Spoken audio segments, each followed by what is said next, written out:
Welcome back to another segment of Anderson Training Systems One Step at a Time Fitness Success Program.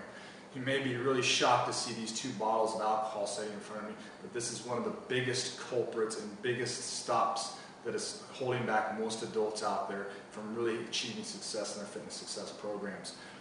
And I'm going to get into that in detail. But what we really need to learn and know here is, and I have two, these are probably the two favorite. Wine and vodka are the two, as far as adults are concerned, in my exposure to clients and doing consultations that people are using. So I got them right out here in front of you.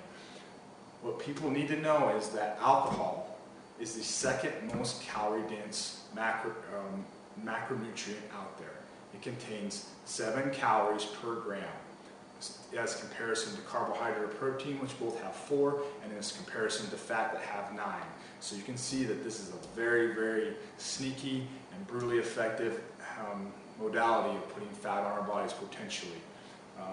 There are many people that try to circumvent the alcohol negatives that they bring onto us by taking in vodka with diet soda or something like that, or thinking that wine, rationalizing that wine is good for us. And it very well may be.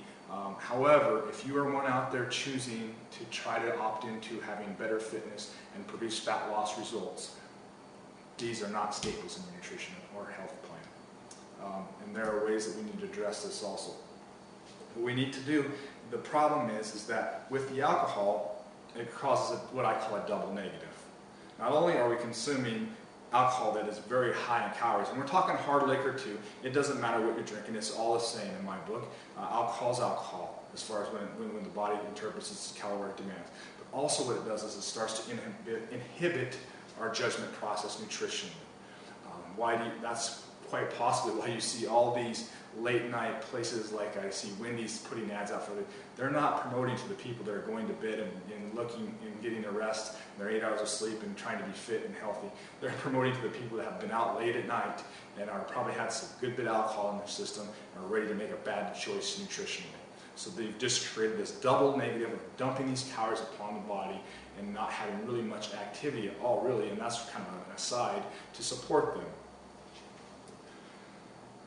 Basically, the problem, and one of the principles that you want to look along and do here, especially when eating out, if you're somebody that eats out a lot, my basic rule of thumb, and I'm not exempt from consuming alcohol or sugar, which I talked about in another segment, is I don't ever have both of them in the same meal.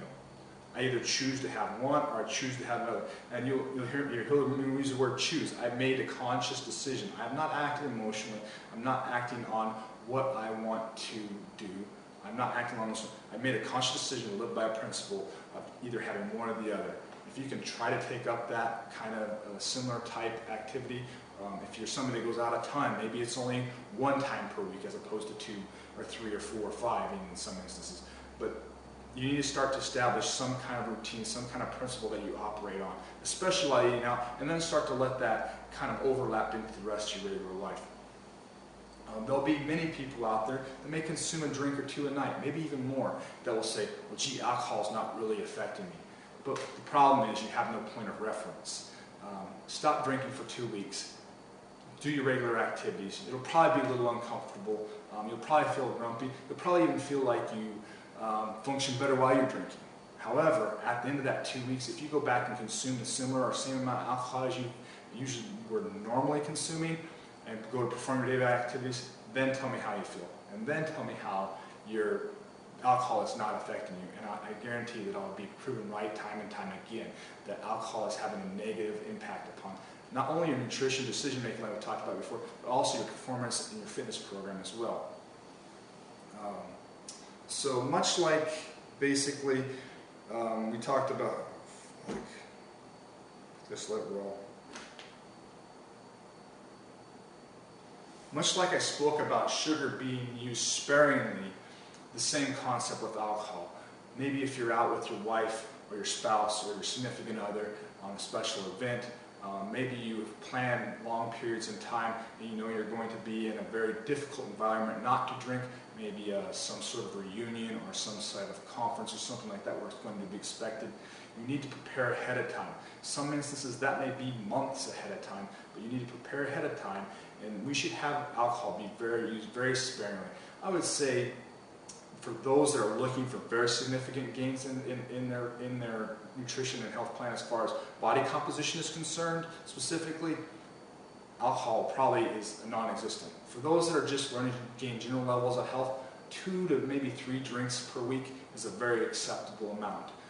And those are traditional drinks, not pour it to the top of the glass, 4-ounce glasses of wine is proper based on the terms of the serving size.